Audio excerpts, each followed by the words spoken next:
అందరికీ నమస్కారం. Welcome to our channel purely house wife వంటలు. ఈరోజు మనం ఎండు రొయ్యలు కోడిగుడ్డు కూర ఎలా చేసుకోవాలో చూసేద్దామా మరి. ముందుగా స్టవ్ వెలిగించి ఒక పాన్ పెట్టుకుని అందులో ఒక 4 టేబుల్ స్పూన్స్ ఆయిల్ వేసుకోవాలి.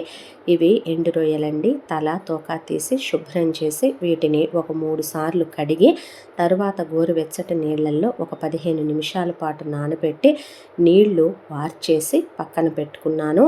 ఇప్పుడు ఆయిల్ హీట్ అయిన తర్వాత ముందు ఈ ఎండు రొయ్యల్ని నూనెలో వేసి ఒక 3 నుండి 5 నిమిషాల పాటు స్టవ్ మీడియం ఫ్లేమ్లో పెట్టుకొని వేయించుకోవాలి. ఇలా చేసుకోవటం వల్ల చాలా కమ్మగా ఉంటుంది కూర. ఇప్పుడు సన్నగా తరిగిన 4 ఉల్లిపాయల ముక్కల్ని ఇందులో యాడ్ చేసుకోండి. ఈ కూరకి ఉల్లిపాయలు ఎక్కువ ఉంటేనే బాగుంటుందండి. ఒక పచ్చిమిర్చి చీలికలుగా చేసి ఇలా వేసుకోండి. నేను చాలా పెద్ద పచ్చిమిరపకాయ తీసుకున్నానండి. చిన్నవైతే 2-3 కాయలు మీ స్పైస్ అడ్జస్ట్మెంట్ని బట్టి మీరు వేసేసుకోండి. ఇప్పుడు మనం ఉల్లిపాయలు పచ్చిమిర్చి ముక్కల్ని కలుపుకొని ఇందులో ఒక 1/2 టీ స్పూను పసుపు, రుచికి సరిపడా సాల్టు వేసుకోవాలి. మీరు రొయ్యల్లో ఉప్పు ఉండదండి, చప్పగానే ఉంటాయి. ఒక్కొక్కసారి ఉప్పున్న రొయ్యలు కూడా ఉంటాయి. దాన్ని బట్టి సాల్ట్ అడ్జస్ట్ చేసుకుని మీ టేస్ట్కి తగినట్టుగా యాడ్ చేసుకోండి. ఇప్పుడు ఉల్లిపాయలు పచ్చిమిరపకాయ ముక్కల్ని ఇలా రొయ్యలతో పాటు కలుపుకుంటూ ఒక 3 నిమిషాల పాటు మగ్గించుకోవాలి. ఆ తరువాత 4 టొమాటోల్ని సన్నగా కట్ చేసుకొని ఆ టొమాటో ముక్కల్ని ఈ కూరలో యాడ్ చేసుకోవాలి. ఇప్పుడు కొత్తిమీర ఒక గుప్పెడు తీసుకుని కూరలో వేసుకోండి. చాలా కమ్మగా ఉంటుంది. ఇప్పుడు ఇందులో 1 స్పూన్ కారం కూడా యాడ్ చేసుకుని అన్నీ బాగా కలిసే విధంగా కలుపుకోవాలి.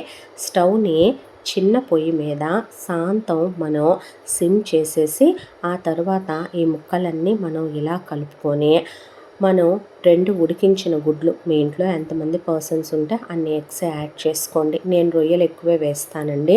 రొయ్యలు ముద్దకి కూడా తగులుతూ తింటేనే కమ్మగా ఉంటాయని నేను ఎక్కువగానే యాడ్ చేస్తాను. గుడ్లు మీ ఇంట్లో ఉన్న పర్సన్స్ని బట్టి మీరు యాడ్ చేసుకుని ఆ తర్వాత స్టవ్ని శాంతం సిమ్లో పెట్టేసుకుని ఈ కూరలో మనం ఎలాంటి మసాలాలు నీళ్లు యాడ్ చేయలేదు, మీరు అది గుర్తించాలి. మూత పెట్టేసుకుని మనం ఒక 10 నిమిషాల పాటు అసలు ఆ కూరని మధ్యలో ఒక్కసారి కలుపుకొని తప్ప డిస్టర్బ్ చేయకుండా ఆవిరి మీద ఉడికించుకోవాలి. ఈ కూర చాలా కమ్మగా ఉంటుంది. ప్రెగ్నెంట్ లేడీస్ కానివ్వండి, డెలివరీ అయిన వాళ్ళు కానివ్వండి, ఈ కర్రీ తింటే డెలివరీ అయిన వాళ్ళకి బాగా పాలు పడతాయి. ప్రెగ్నెంట్ లేడీస్ తింటే వాళ్ళకి చాలా మంచిది. ఇందులో ప్రోటీన్స్ ఎక్కువ, క్యాలరీస్ తక్కువ ఉంటాయి. ఇది ఒమేగా 3 ఫ్యాటీ యాసిడ్స్ కలిగి ఉంటుంది కాబట్టి హెల్త్కి కూడా మంచిది. అనుకునో స్మెల్ అనుకోకండి. టమాటా ముక్కలు మెత్తగా మగ్గిన తర్వాత ఉల్లిపాయ ముక్కలు కూడా మగ్గి కూర దగ్గరకు వచ్చి నూనె పైకి తేలగానే ఇంకా స్టవ్ ఆఫ్ చేసేసుకుని పైన కొత్తిమీర చల్లుకుంటే మన ఎండు రొయ్యలు కోడిగుడ్డు కూర రెడీ అయిపోయినట్టే. వేడి అన్నంతో పాటు సర్వ్ చేసుకుంటే ఎప్పుడూ తినేదానికన్నా 4 ముద్దలు ఎక్కువే తింటాం. తప్పకుండా మన ఛానల్ని లైక్ చేసి సబ్స్క్రైబ్ చేయటం మర్చిపోకండి. ఎలా కుదిరిందో నాకు కమెంట్ సెక్షన్లో చెప్పండి. Thank you.